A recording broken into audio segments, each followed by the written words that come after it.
The green flag has been waved to release the cars out onto the circuit for the first element of qualifying for the GT4 European Series. We're at Zandvoort this weekend, and it is another very busy entry indeed. The championship has been to Monza and to Paul Ricard, supporting the GT World Challenge Europe Endurance Cup races. This weekend it's with the Sprint Cup, and the cars make their way out onto the circuit. Driver 1 for 20 minutes for Q1, and then after the break, do the driver change and the standalone grid deciding second session gets underway. 20 minutes gives you on a shortish lap like this, which for a GT3 car is just over 90 seconds, enough time to do the laps. The best times that we were having in free practice earlier on in the second session, for example, 1 minute and 45 seconds.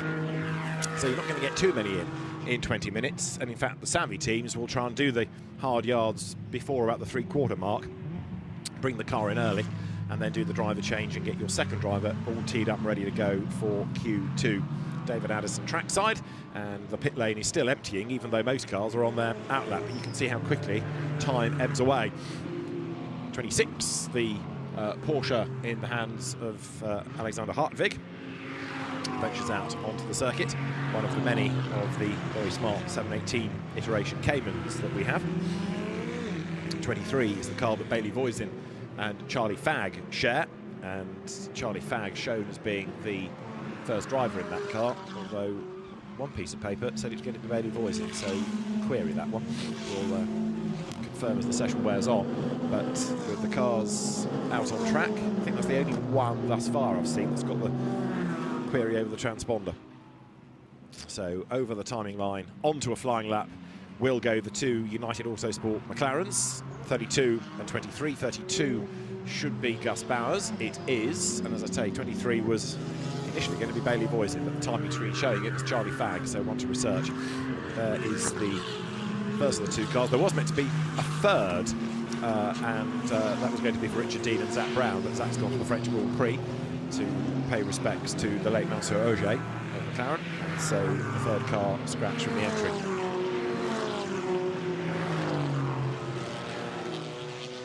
So there you've got setting the purple sector by really the first one on the flying lap, Gus Bowers, but I would anticipate that Charlie Fagg's car will go quicker, and it does.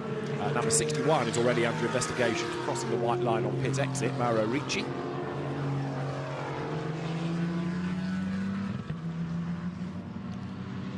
So 20 minutes for the session, and as I say, although Gus Bowers has been the first one through the sectors, gradually those behind him now starting to go a little bit quicker. Number 8 is going to be one to watch as well, the Toyota of Antoine Pozzi, which had a win last time out. Welcome back to the two BMWs, the Turkish drivers that weren't able to race in France, had to head back home because of all the COVID restrictions. But Hassan Tansu and Shembol Vazi are back, which is good because the BMWs add variety, and we've got so used to seeing quite a few of them, we've rather missed them over the last season, with not quite so many. The usual Dutch contingent hasn't been seen this year, sadly, so it's good to have those cars on the grid. Alexander Hartwig, having done his outlap, has pitted again.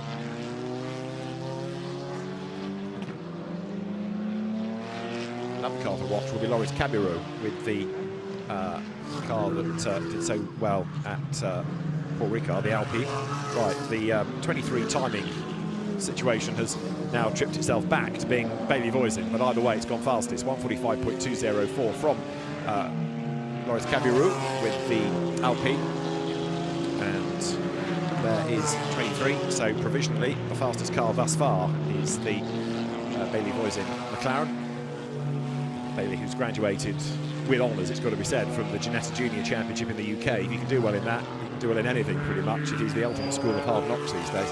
And his first flying lap, 11 tenths quicker than Loris Cabirou. Paul Everard, third in the Mercedes, and Antoine Pozzi's Toyota, the Supra GR, is currently fourth fastest.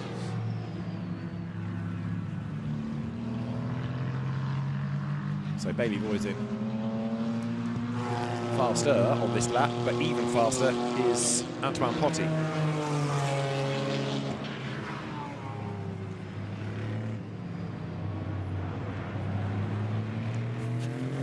And off the road goes Voisin, so that, I'm afraid, does for that lap. It had been good in Sector 1, Sector 2 wasn't mega, and that has squandered Sector 3. So it's a good job he did that banker lap a little moment ago. Now he's got to try and let all the traffic go and find clear track space once again. So a rare error that by Bailey Voisin to have an off, but we'll regroup.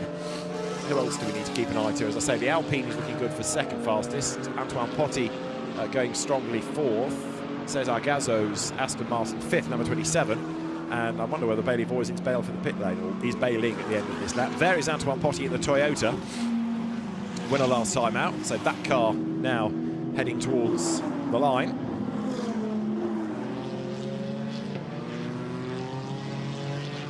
Paul Everard has just gone fastest. So that puts him up to the top of the times.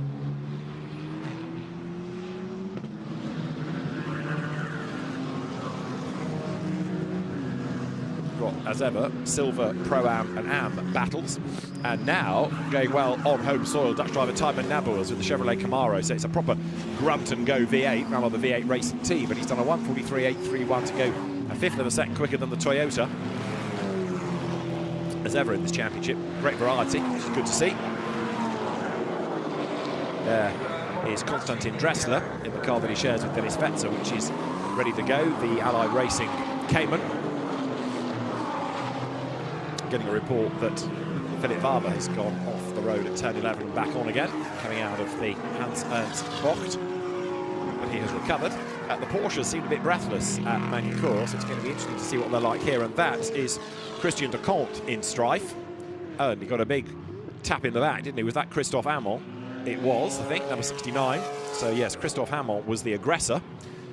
That's going to be up before the beak, I would have thought. So the 718, but numbered 911, carries on and got away with that relatively lightly. Christian de Comte won't be very happy about it, but could have been more damage. So it's a bit of a result. But whether Christophe Hamon keeps his grid position at the end of this or a penalty comes, we'll wait and see.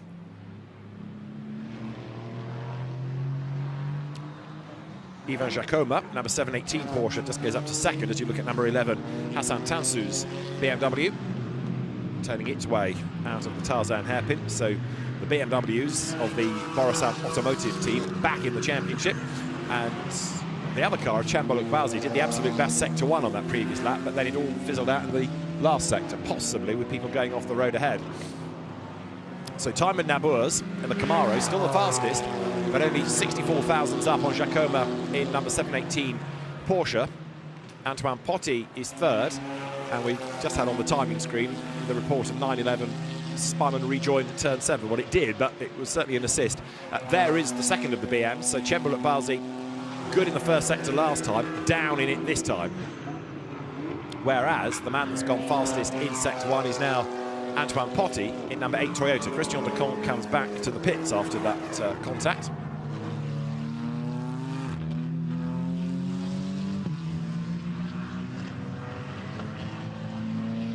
But 20 minutes, as I was trying to make the point earlier, does rather put the pressure on everybody. It does not give you much time at all.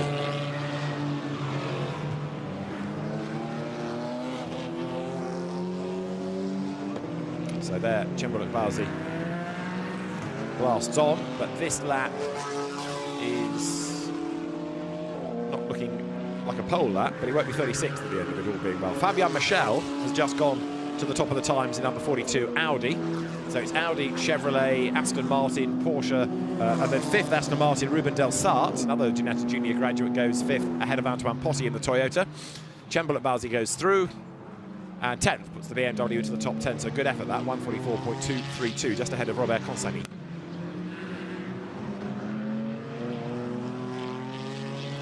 Antoine Potti then goes fastest of all in the Toyota as he crosses the line with an absolute best in the first sector, but also gets warned about track limits. There's the Chevrolet just going through the shot that was quickest a little while ago, is now third, Tijmen Naboers. There it is.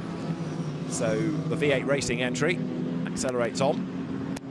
And Bailey Voisin, having been quick earlier, then had that gravelly moment. He's down in 18th. So the question was yesterday, is this a McLaren circuit? Well, the team's got no running yesterday. Whoops, a spin for the Mercedes in the hands of Jean-Ludovic Foubert, and this is how he got there, and I think there's going to be an assist. Clunk, 27 that was, Cesar Gazzo that did the clunking. yesterday the team sat around all day. They tested on Thursday. They awaited free practice at the end of yesterday. And because the heavens had opened, they never got out on track at all because the weather conditions of the track was just too wet. So that was a wasted day. They all had to come back in very early this morning for a session crowbarred in at 8:10, and then another long wait before they can go qualifying. They did get free practice 2 on time, however, just about lunchtime. So today's been a bit more of an active day for them. But they have both races tomorrow, the last race being at the end of the day.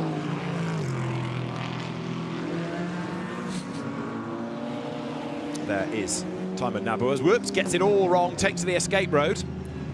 And that is, I think, the first person all weekend we've seen having to do quite that line. We've had them through the gravel, but taking to the escape road, Timon Naboers. At least the car didn't get beached, so he carries on, but frustrated with himself. Into the second half of the session, into the pits comes number 87 of Jean-Luc Bobelic, a car that he shares with Jim Pla, doing double duty because he's also in GT3 World Challenge Europe drill this weekend.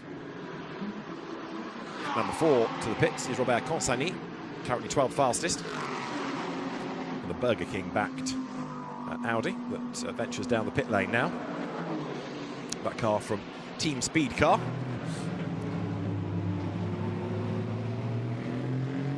And number 14 is the Israeli driver, Rui Meahas, who has been impressive this year, coming into European GT4 really for the first time.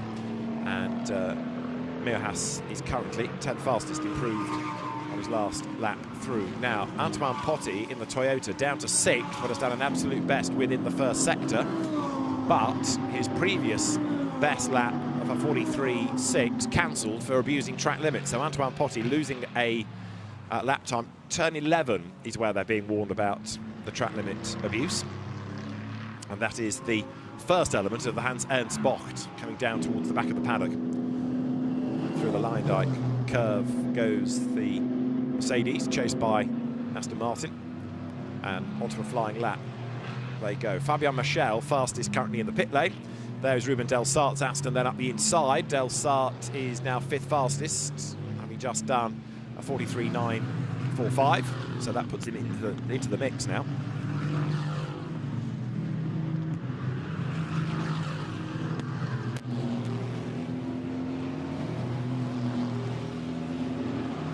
This is the car that Ruben shares with Tom Canning, the GT4 champion for British GT of a couple of years ago. So it's a good driver combination, but they've been a little bit unlucky so far this year.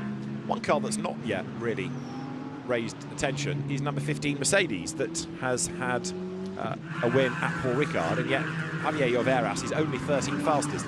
Loris Cabiru, second at Paul Ricard in the second race, is also struggling at the moment because this car is down in 14th in the time. So you see the very pretty Alpine, and it's being hustled along.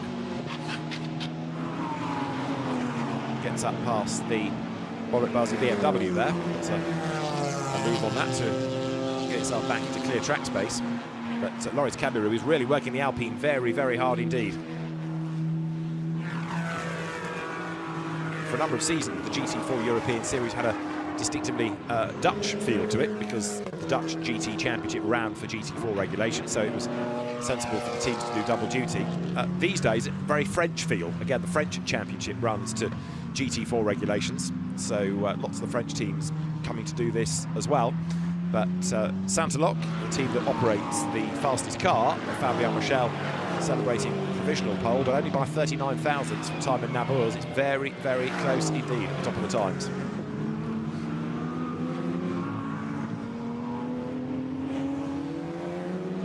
Where's the leading Porsche out of all of this? Because they were good to start with, but have now fallen a long, long way down the order. The only quick one, seemingly, is Ivan Jacoma 4th. The next one is 25th, so it's not the best of days at the moment for the Caymans, it would appear, as Timon Naboers rumbles on in the Chevrolet Camaro, but he's not going to improve on this lap, seemingly, because he's 4/10 off what he needs to be already.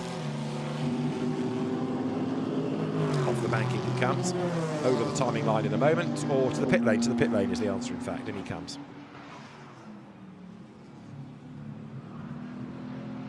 So in is the Chevrolet, and there in the pit road is the Saint-Aloc squad with 42, and at 21, Gregory Faisal's car, which is 27th in the times.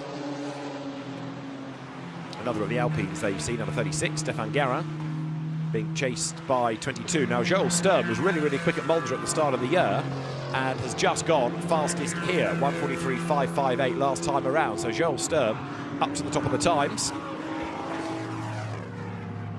The Porsche, another from the Allied Racing stable, up towards the end of the lap now. But this is slightly down in sector 1, and in a moment we'll see what happens in sector 2. My suspicion with the traffic is that it's going to be a bit slower. Yes, a bit more time is lost there. So having said the Caymans weren't looking to quick, Joel Sturm proves me totally off point here by going to the top by 0.2 of a second. And another of them was slotted in behind, look, another of the Allied fleet of cars. So Joel Sturm up towards the exit of the line dyke curve. Is he going to stay out for another lap? 3 minutes on the clock. No, goes for the pit lane. So that has the effect of being able to get the driver change done nice and early. Give way to Nikolai Molomadsen, former Silver Cup champion.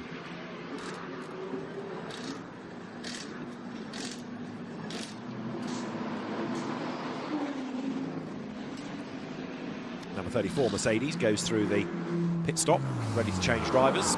So Luca Bosco gives that car over to Olivier Hart, who we have seen in GT4 in the past, but rather specialises in historic racing in his dad David Hart's very nice fleet of cars. Alexander Hartvig gets out of 26, work done. 36 Alpine in the very worked colours being pushed back. Stefan Guerin to give way to Antoine Leclerc now for Q2.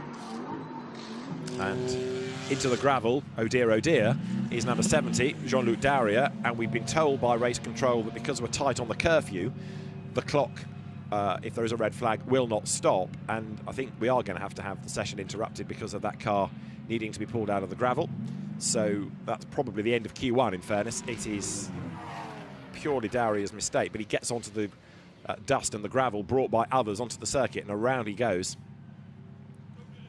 And that car is well and truly beached, and the red flag flies, and that's going to be it for Q1 because there won't be time left to go and do a lap. So the clock will count down to the end of Q1. Ordinarily, qualifying clock stops. Here, there just isn't the time. So it's another reason to try and put the onus on the teams and the drivers not to make errors. If you are the cause of a stoppage, you lose your best time anyway. And the session won't restart, and Q2 will start at the allotted time, which is 18:35, and it's 18:23 local time now.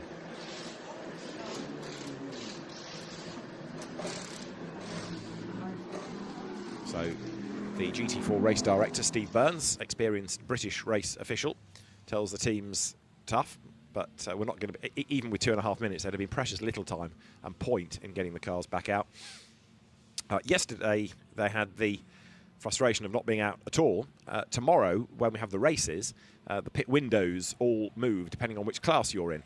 So rather than have, because it's a fairly small pit lane, a very, very busy field all pouring in at the same time, it's been staggered. We had it at Brands Hatch in the past when GT4 Europe went there. So this is how we are at the moment then, with Joel Sturm the fastest, Fabien Michel second in the Audi, and third time in Nabours with Constantin Lachner and Cesar Gazzo's car. Cesar Gazzo, the driver, fourth ahead of Ivan Jacoma and Ruben Del Sart. Antoine Potti, Paul Everard, Enzo Juliet and Cembolo Bazi round out the top 10. And of those, the best of the silvers, Joel Sturm, the best Pro-Am, Fabien Michel, and the best Am, Nicolas Gomard, who is to be found 18th fastest in the AGS events, Aston Martin. Number 70, Jean-Luc Daria, 19th, but potentially to lose his best lap as the cause of the stoppage. And surprisingly, the McLaren of Bailey Voisin and Charlie Fagg only 20th, but not helped by its little off, and Gus Bowers only 23rd in the sister car. So now, reset, different driver into the cars.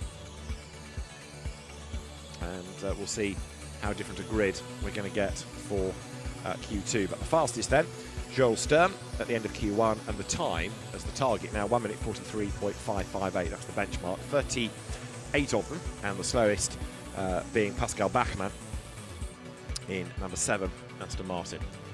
So Ralph Kelleners, for example, one of the drivers that is going to be well worth watching in this second session. And there is the car of Jean-Luc Darrier that Jamie Caroline will now take over. It's had a fairly checkered season, that car. But it was a spin at the Kumho Bocht into the gravel. I suppose better you spin there than the line dike curve, where there's absolutely no runoff, but you have got that banking and you've got the wall on the outside. So the car pulled back onto the circuit. So the road is clear. Q2 should be good to go imminently. So as we wait for Darrier to head back to the pit lane, let's have a quick look at what happened in Q1. Busy pit lane being emptied. You see just how busy that pit lane is. And while there's been that decision to stagger the pit window in the races. Off the road, 23 Bailey Voisin used the escape road, but then there was contact as Christophe Amon got into the back of Christian de Camp, turned him around. 9-11 Porsche in the end, falling down the order in the times. Also in strife was the number 2 Mercedes after a fair old nerf. Around went Jean-Ludovic Foubert.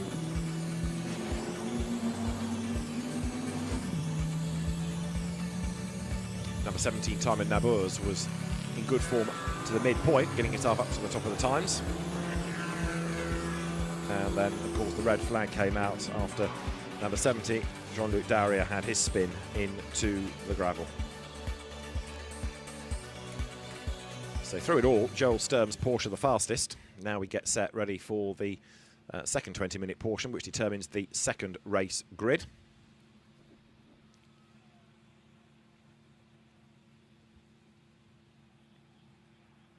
One or two agitated drivers in the pit lane. It's going to be a mad old scramble to get them all out on time, I think. Everybody wanting as much track time as possible. And in some cases, it is the faster of the two drivers that we'll have in the cars. Not in every case, but in a number of cases, the quicker driver goes into the second session.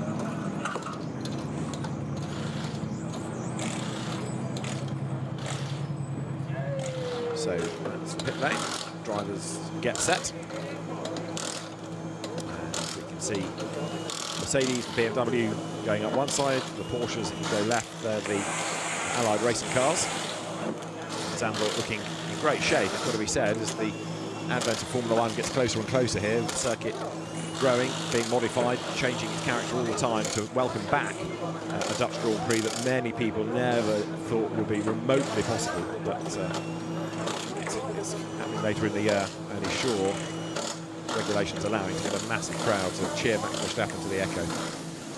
But there, number 8, which will now have Stéphane Lemeray at the wheel.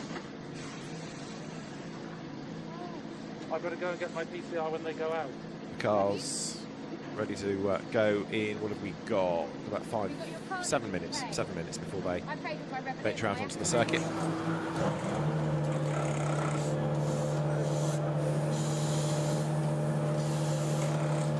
So number 20 Porsche there, just looking down to the pit lane. That's going to be taken over for Q2 by Dennis Fetzer.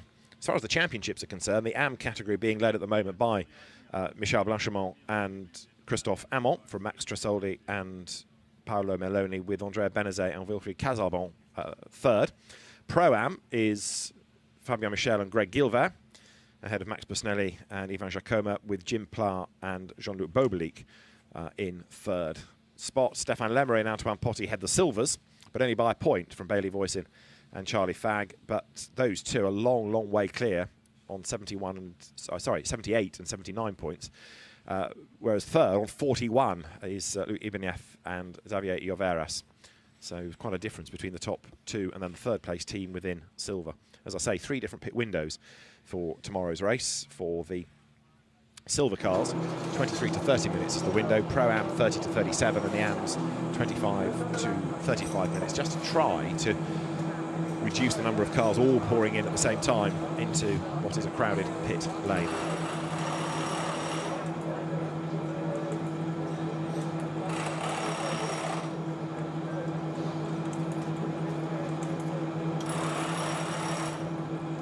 So I think everybody's good to go.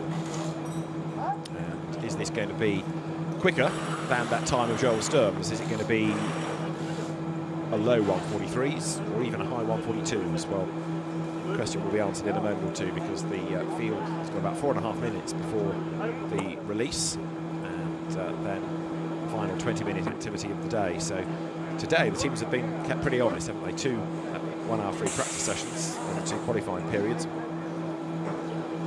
It's good to see the GT4 entry being as strong as ever. 1 or 2 teams a little bit grumpy that they have both races on the same day. We've been here from early in the week, because obviously you're here for longer, and also it means that if you have a problem on race day, it jeopardises your race 2 chance. But still, the entry is very, very impressive indeed. And we get used to seeing GT4 as a support race to GT3. You have to say that it would certainly be a headline event in itself these days, because the quality of the entry and the size of the entry is so good. It's been a bit of a slow burn, has GT4 racing. When it began, it was really the domain of tuners. So the tuner had the rights to the car, rather than the cars being built by the factory. So you take your BMW to whichever tuner had the rights, and they would make it into a GT4 spec car, and you would go racing. But when the FIA changed that regulation to allow the manufacturers to build cars to GT4 regulations, it opened the floodgates to turnkey race cars, and the championship, the category has soared, not only in Europe, but in the national championships, and it's gone global, just like GT3, because you have it in America now, you've got it in Asia when that series restarts, Australia as well. So it is another global success. It might have been a slower burn than GT3, but it's certainly caught on. And the variety of brand on the grid illustrates the point. Audi has always been prolific in it with the R8. And Niels Stevenart, taking the car's seat from brother Evans for this weekend, will go next. And I would have thought Niels Stevenart, that we've seen in GT3 as well in the past, would be pretty quick in this next session. Clément Zeiler back into GT4, the young quick Swiss driver. There, number 15, Ibanez to go next, taking over from Xavier Lloveras. Now that should be a quick car, because Ibanez is very rapid indeed. They forsook the Ginetta a couple of years ago for the Mercedes. And Nikolai Moller-Madsen taking over now from Joel Sturm. Now this is the quickest car in Q1, and Moller-Madsen is a former Silver Cup champion, so there's no reason to suggest that he won't be as quick, if not quicker, than Joel Sturm.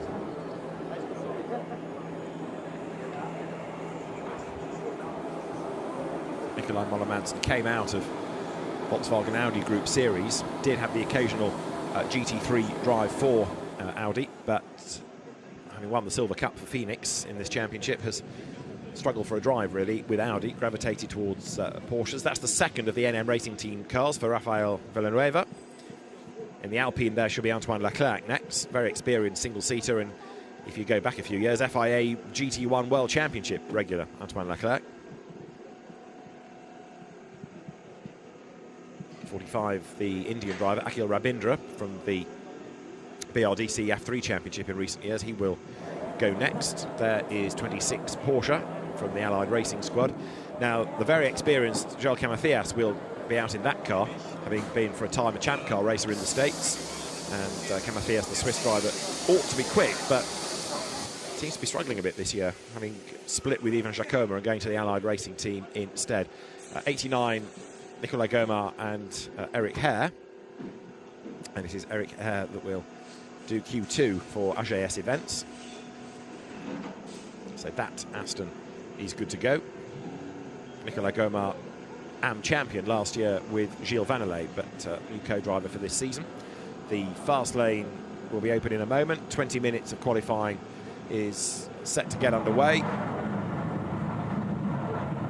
But depending on where you are in the pit lane, it could well be that you lose a minute or so before you're even out on track, because it is just such a crowded house. Jim Plough ought to be a pole position candidate here in Jean-Luc Bobelic's Mercedes.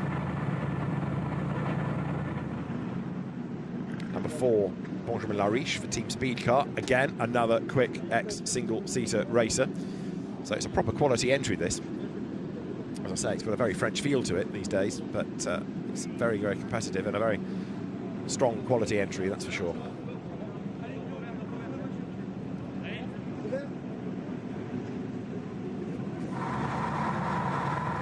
So Jim Plough gets set, the green light's on at the end of the pit lane, so the session is underway, and surprisingly, actually, there isn't a mad dash to get out. A number of the teams, like United Autosports there with the orange and blue McLarens, just waiting a little. So to Borasan Automotive, trying to get the optimum time to go out so that A, you don't get stuck in traffic, and also you get the best out of your tyres. Ideally, you want one run. You don't want to waste time by pitting. So mechanics holding the cars there.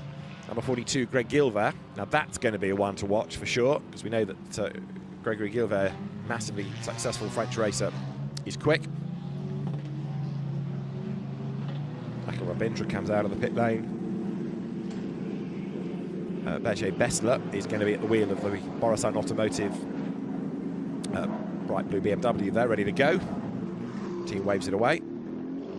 So the M4s still look more touring car-ish than GT-ish, but very successful in GT4 trim, that's for sure.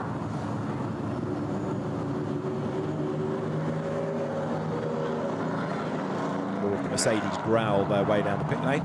Away goes Ralph Kellener's in Christian Gysi's Audi. Number 9 that was, that went. I think now pretty much everybody is heading down the pit lane. So through Hunsrück, green flag waves at nobody, because they are finally on their way. So there's Greg Gilver, and up past him goes 126 of Rafael Villanueva. Through the Slottermacher curve, and then on towards Skyflach they go, up at the top of the lap, turn 7. This is the short round to 8, the Masters Cup corner.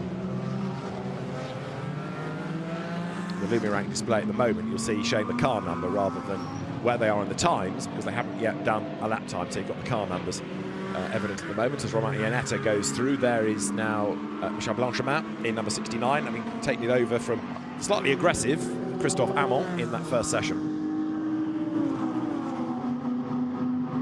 Off the banking, over the line.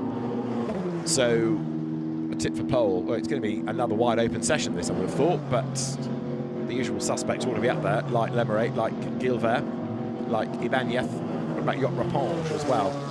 Olivier Hart should be a man to watch. He's driven that Camaro in the past, but now in the Sellerslach Mercedes. Big squeal of tyres there. 21 interview. That's Neil Stevenart for Santalok, Sebastian Chatel's team. And there's the sister car of Greg Gilver just a little bit further up the road. Jim Pla, number 87 Mercedes, really getting on with the programme, faster than anybody in the first sector. As over the line goes Stéphane Lemerey,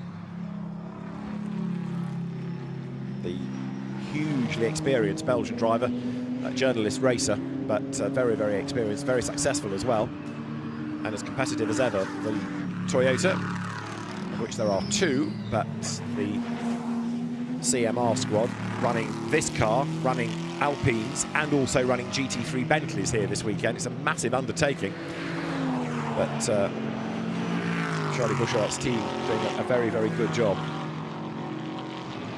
There, number 911 is now Antonio Spavoni, taking over from Christian de Comte. That's Jim Pla, absolute best sector 1, although Spavoni has done an absolute best in sector 2. And Vincent Beltoile's now going quicker in Alpine number 30 to go faster than anybody in the second sector on the lap. But Jim Pla ought to jump up to the top, I would have thought, at the end of this first flying lap of the session. Whether he stays there is a whole different ball game. Through he comes. So Jim Pla to the top with Jamie Caroline up to second.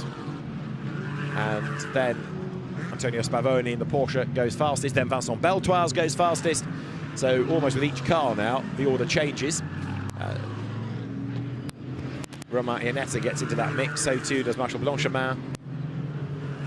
Jody Vullo up to 7th, but there are plenty more times to come, like Stéphane Lemerey here, who's about to come off the banking, as Andrea Benazet in his Toyota goes to the top of the times. What can Lemerey do in his first flying lap? He breaks the beam, goes fastest on a 1:43.916. So Stéphane Lemerey looking good as Eric Hare comes out of the pit lane in number 89 Aston there on the inside, being careful not to cut the white line. Of course, the old pit out used to be just coming into Tarzan, now it's well on the exit. You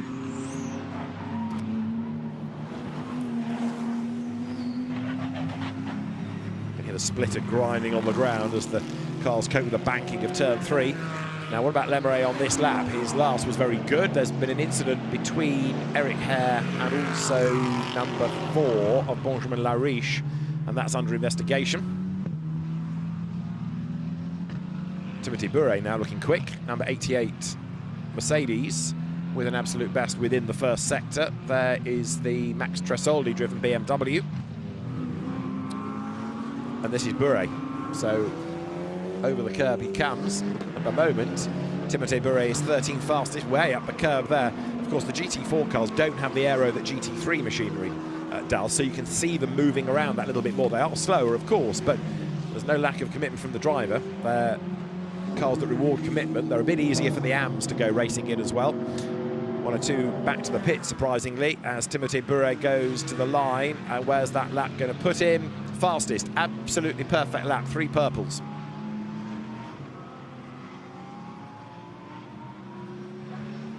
So Timothy Bure up to the top of the times, has to sort out the Mclaren up the road ahead. Now Charlie Fagg has done in number 23 the absolute best first sector.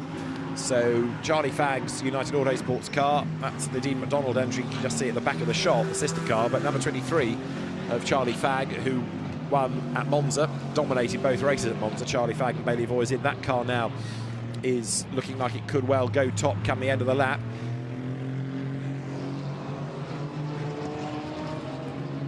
18 through, which is the Henrik Pedersen Aston Martin.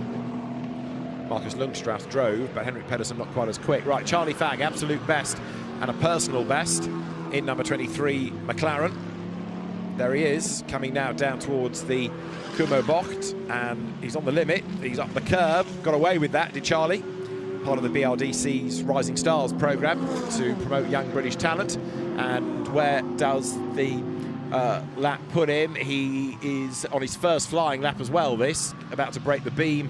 And so Charlie Fagg goes quickest, 1:43.059. His first flying lap puts the McLaren top of the times with 2 personals and an absolute best.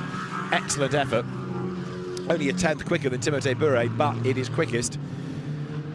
So Charlie Fagg, another ex-Ginetta Junior hot shoe.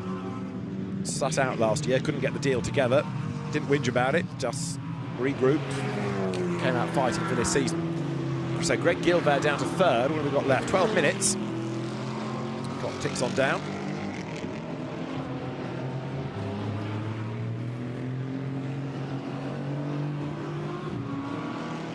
There is Greg Gilbert then now making that run down to the right-hander out of the Kumo Bocht. Again, just like we saw Charlie Fagg do, use as much of the curb as you can. And back onto the power, and now up towards the timing line. Now this lap for Greg Gilbert has had a personal best, but he was a bit down in the second sector, so at the end of it he does go fastest. It was a good return to the top, so the third sector was a really good one to be 16 thousandths quicker than Charlie Fagg, that's all. Now where is Charlie up to? He's backed off a little bit on this next lap. Number 12 BMW of Becky Bessler going slowly, getting out of the way of his teammate, slotting in behind the traffic. What's going on there? Hugo Chevalier's Mercedes looking rather slow as well, coming through the Hansen spot. Then he gets away, so Mick Chevalier was just trying to buy himself clear track space there in the CD Sport Mercedes.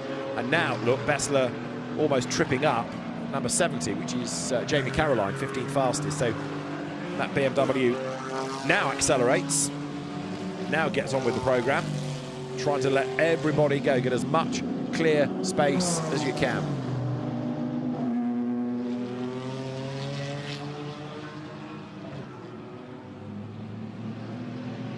Halfway point in the session. Car's heavy braking down to the Tarzan hairpin. A little bit of a quiver from the BMW as it turns to the corner. Behind you've got Tom Canning in number 55 Aston Martin. That's another car that you would anticipate to be up near the front, but it's 12th at the moment.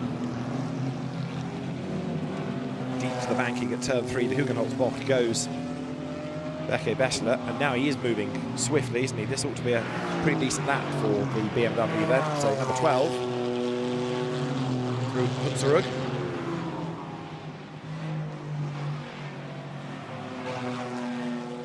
'14th at the moment is Becky Bessler, and in the first sector not quite as quick as he has been, in fact, just a couple of tenths shy of what he needs to be, nearly 3 tenths down, so traffic not helping potentially for Becky Bessler, but the Mercedes in the way. That was Timothée Bure, who was third, or is third fastest. So Timothée Bure in the way, and Beke Bester will not be very happy about that, to say the very least.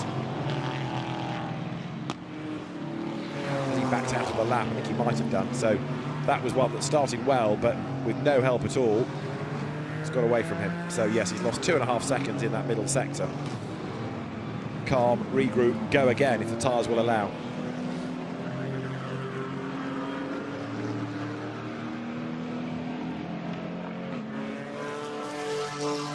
Everybody trying to find clear track space, but the track space is not there. Now just imagine this is going to be the race, because when we get a bit of lappery after a few laps of the cars being strung around the circuit, trying to get through the traffic is going to be very difficult indeed. Michel Blanchemin, the Pro-Am Championship leader, is a long way back as well, 32nd, and that should be a car improvement. Well, it does, but only to 31st. I thought it was going to be much, much faster than that. Into the pit lane dives the little Alpine there, you can see in the background. And also now we've got Charlie Fagg, second again, but with an absolute best in the first sector. And his last lap, not quite so quick on his next. Jamie Caroline's Trivelato Mercedes into the pits. Christian Lecompte's Porsche that was driven early in the session by very quick Italian driver Antonio Spavoni. That is now quite a long way down, is it not? Yes, Spavoni is where? 28th. So he was at the top of the times, largely because very few had done a lap, but now you're starting to see the real pace of the cars. Drama for the fronts of 70. Don't forget that was in the gravel when Jean-Luc Daurier put it off at the end of Q1, so residual damage may be as a consequence of that. 77 in the meantime is the Romain Iannetta driven Audi. Improvements are still coming. Ralph Calleners has just gone 13th.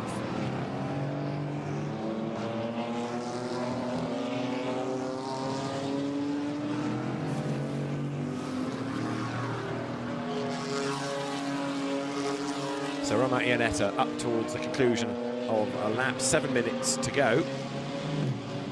And is there anybody else out there that looks like they might be able to respond? We are still getting some improvements to lap time, like Benjamin Lariche, he's just gone faster. Lower down, Dean McDonald for United Autosports also going quickly. But trouble is that we've got so many quick cars, they can all be up at the pointy end. So Dean McDonald 24th, and Charlie Fagg has just come into the pit lane. I think he's going to have to settle for the outside of the front row of the grid. As try as he might, he's not finding that last 17 thousandths, which will put him at the top.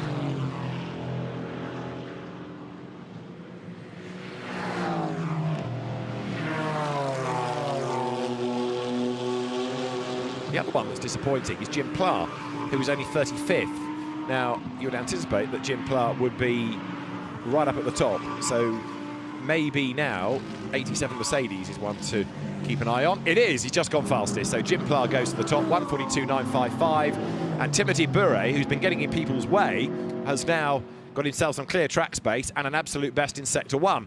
Clément Zeiler goes through and is 11th fastest in the Audi. There it is. Turns now up through the Tarzan hairpin. Clément Zeiler in the Santalok car that he shares with Rui Meijas. Right, this is Bure. So he might have been wide for others, but he's now found himself the clear track space and he gets on with life. So that car down in the second sector, but quicker than anybody in the first, and that throws the lap away. Off through the gravel, just avoided the tyre stack, but only just. And so Timothée Bure, one or two drivers might say, good, because you ruined my lap. And that's Luc Ibanez, who is off the road as well. And he's trying to get the car going again. By the look of it, it's undamaged. Now, is that a spin and a stall, or is it a mechanical problem that stopped him? If the session gets red flagged, the clock doesn't stop, because we're desperately tight on the curfew here. Like, there's 10 minutes and counting before engines have to be switched off. So if that car can't restart, there's going to be a lot of people very grumpy, and the yellow flag is there anyway.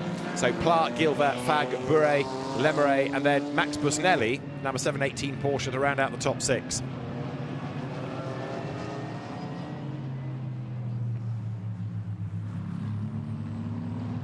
That Mercedes is going nowhere, is it? So clearly, with a problem, is Luc Ibanez. and a full course yellow is being called for in 10 seconds time. So it's going to be a full course yellow to slow people down, to get that car hopefully out of the way, to let people circulate so they can carry on with the session as soon as possible. But how easy it's going to be to get that car away, we'll have to wait and see. There's the full course yellow, the VSC board in preparation for Formula 1, but FCY is what all the other signage will say. Full course yellow.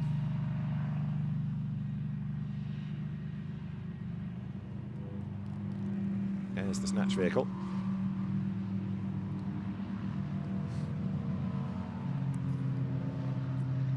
Now hopefully there's an easy vehicle access point that car can be dragged through.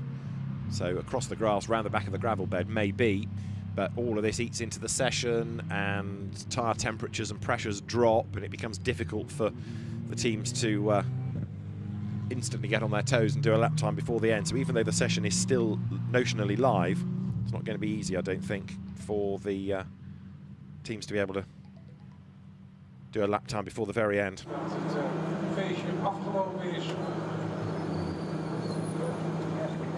Dat wij ook zo direct de schermen uit kunnen zetten en huiswaarts kunnen keren naar een lange dag Zandvoort vandaan. So there you've got Jim Clark sitting in the pit lane.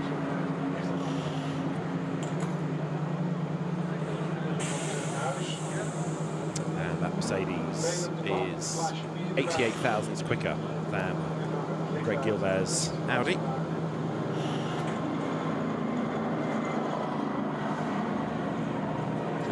Third, Timothy Gray fourth, Stefan Laveray fifth, and Max Busnelli sixth, quickest, and that I suspect is how it's going to stay.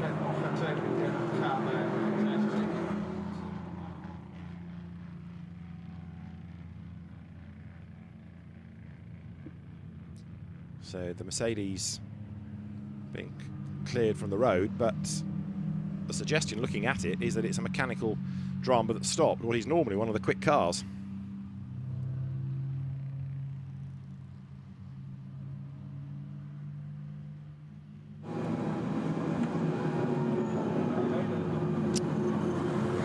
Barely a lap time left in it, so I think effectively qualifying is now done. Most of the teams bailing coming into the pits.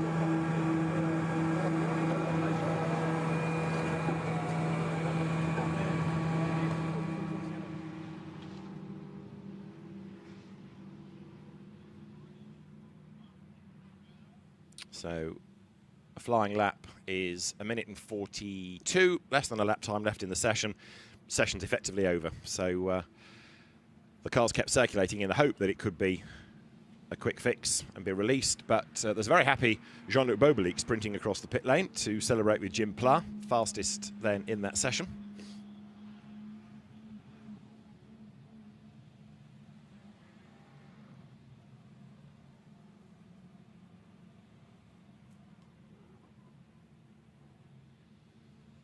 But with a minute and change on the clock, it's pretty much done. There comes the second of the United Autosports McLarens, Dean McDonald, 25th. Another of the fascinations of this isn't just the pace of the cars, pace of the drivers, but how quickly many of them learn a new circuit. Now, just before the full course yellow appeared, we had this slight strange moment between, was that the Vincent Beltoise Alpine and what looks like the Christophe Amon, Michel Blanchemin Audi. Now, whether that was tit for tat or whether that was to try and say full course yellow, don't come and overtake me, drivers will answer. But either way, we've ended up with a slightly strange situation between them, and the checkered flag, I suspect, could be shown now, actually, because no one's staying out because there's no point, so they're all coming back into the pit lane. And it may well be that we get the advent of the safety car in the races as well, because one of the good things about the circuit is it's proper old school, but what that also means is you've got gravel beds quite close at certain parts of the circuit. Yes, there are in one or two places the F1 safety tarmac now, but in others you've got the gravel traps which ensnare cars, so you have the track limits problem with modern circuits, but at least it keeps the race going. Flag is out as predicted, and the session then headed by Jim Pla from Greg Gilbert and Charlie Fagg, the top three. We'll have a look at the order shortly.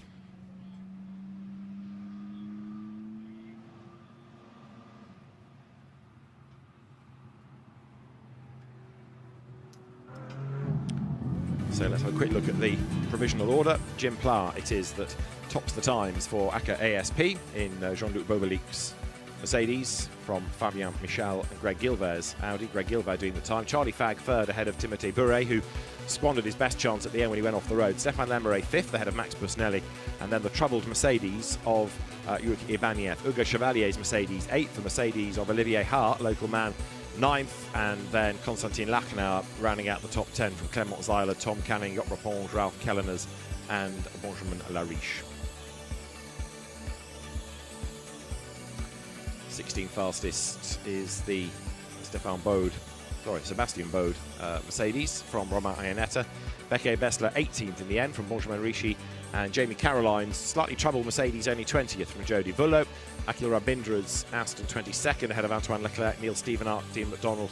Paul Teisken's a long way back, and then Rafael Venezuela from Andrea Benezet, Antonio Spavoni and Joel Camafias.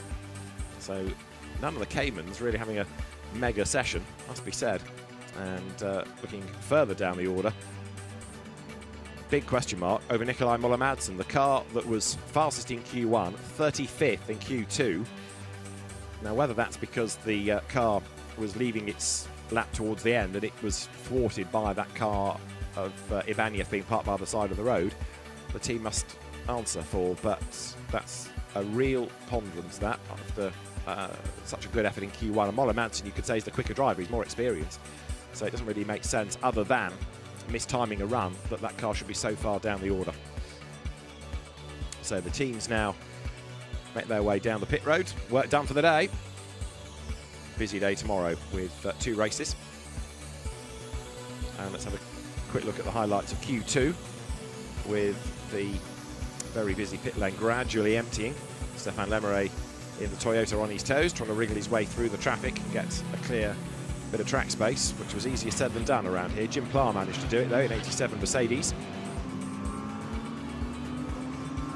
And in 88, Timothée Bouret, quick early on, fell down the order, got in a few people's way, and then had his own moment. Charlie Fagg was impressive, second, fell to third right at the very end, as also up near the top was Greg Gilvert. Greg Gilvert going second fastest in the Santalok Audi, but then we had that full course yellow caused by Luc Ibaniev parking by the side of the road, and it meant that Jim Pla would take pole position for race 2, and that car will start the second race at the end of tomorrow at the top. See you then.